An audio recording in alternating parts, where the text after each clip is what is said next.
abshir, réjouis-toi. Le prophète alayhi salatu wassalam a dit Inna afdal an-nas, les meilleurs des gens, yawm al-qiyamah, au jour de la résurrection, ce sont al-hammadoun. Ce sont des gens comme toi, Inch'Allah ta'ala, ceux qui multiplient la parole Alhamdulillah, louange à Allah. Ils remercient Allah parce qu'ils savent que tout vient d'Allah subhanahu wa ta'ala. Et ils savent qu'à travers leur épreuve, l'épreuve que tu vis, toi, au niveau de ta santé, tes proches, ta famille ou peu importe, eh bien Allah t'a préservé d'une plus grande épreuve parce que tu ne peux pas y échapper. L'épreuve que tu as, c'est une sagesse. Parmi les sagesses qu'il y a derrière les épreuves, c'est que peut-être sûrement Allah t'a évité une plus grande épreuve. Pourquoi? Allah Azza wa Jalla dit La yukallifu Allahu nafsan illa wus'aha. Allah ne donne pas à une âme une charge au-dessus de sa capacité. Donc Dieu a choisi une épreuve qui te correspond et proportionnelle à ton degré de foi et à tes capacités à surmonter les épreuves. Donc tu peux surmonter les épreuves. Remets-toi en Allah subhanahu wa ta'ala et fais résonner de jour comme de nuit cette parole dans ton cœur, dans ta poitrine, dans ton esprit. La tahzan inna Allaha ma'ak. Ne t'attriste pas, ne sois pas triste, surtout pas. Shaitan aime voir les serviteurs d'Allah tristes et Allah n'aime pas voir ses serviteurs tristes. La tahzan, ne t'attriste pas. Certes, Allah est avec toi, c'est cette parole que le prophète il a enseigné à l'humanité que quand toutes les portes se ferment autour de toi, il restera toujours une porte qui restera ouverte, c'est la porte wa tawakkal ala al-hayy alladhi la yamut.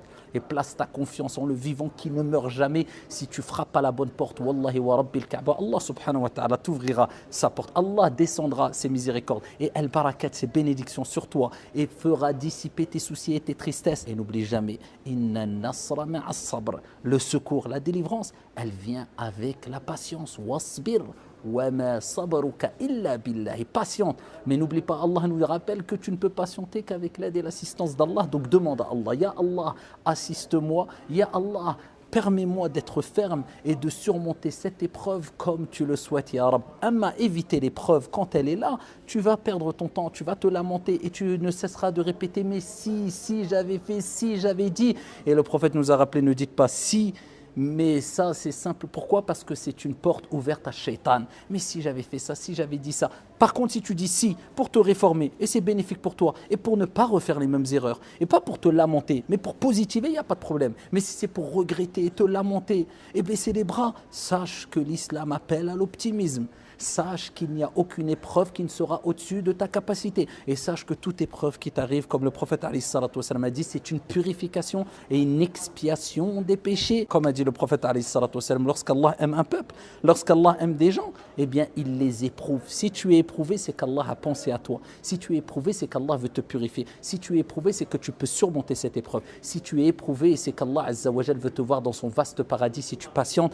Car le paradis pour les patients, quand les gens rentreront au paradis, les serviteurs d'Allah subhanahu wa ta'ala, eh bien il leur sera dit et ils seront accueillis ainsi. Les anges diront Salamun alaykum bima sabartum.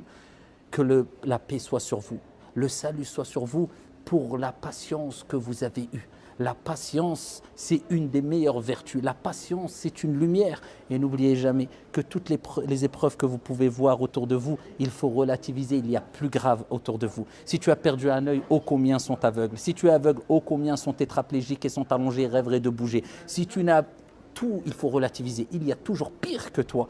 Et demain, tu riras de tes épreuves d'hier. Et combien de fois quand on discute entre nous et on se remémore des graves épreuves qu'on avait eues à 5 ans en arrière ou 10 ans en arrière, on en rit quelquefois. Miséricorde d'Allah, hikmatullah, sagesse d'Allah. Il t'est simplement dit de te retourner vers Allah, de ne pas désespérer, d'invoquer Allah et surtout dans ta prière, le moment où vous êtes le plus proche d'Allah, comme le prophète a dit, c'est lorsque vous êtes prosterné, akthiru du'a, kama qala al-Mustafa sallallahu alayhi wa sallam, augmentez les invocations, wallahi wa rabbil Kaaba. Quand tu lèves tes mains et que tu pleures pour Allah subhanahu wa ta'ala et que tu n'en peux plus, eh bien c'est à ce moment-là que la délivrance va venir. Ne désespère jamais de la miséricorde d'Allah, qu'Allah dissipe vos soucis, qu'Allah dissipe vos tristesses, qu'Allah transforme, remplace vos soucis par une joie, une délivrance ici-bas et dans le delà. Amin ya rabbil alamin. Wassalamu alaikum.